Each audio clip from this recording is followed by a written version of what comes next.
Hey everyone, welcome back to another video. This is going to be a drive-through video or a driving video. It's not really a drive-through video because we're driving from Samara to Playa Carrillo. This is a requested video by Brian.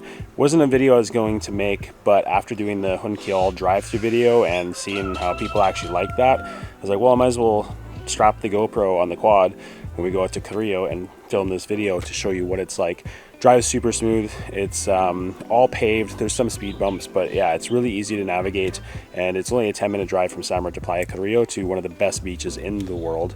And you can take a bus. It runs every hour in between Playa Carrillo or Puerto Carrillo if you're going all the way up into the town, and Samara. You can also take a taxi. You can hire a taxi in downtown Samara at the taxi stand. There's a bunch of guys there, official taxis as well as guys that just have their cars and they will taxi around. And all you do is set up a time for them to pick you up in Playa Carrillo, and they'll come back at that time and pick you up. And yeah, last time when we had done it, when we first moved down, it was about $10, so it's really inexpensive if you don't have a rental car or a quad or a motorcycle or something like that. So yeah, this is a driving video from Samara to Playa Carrillo. Enjoy.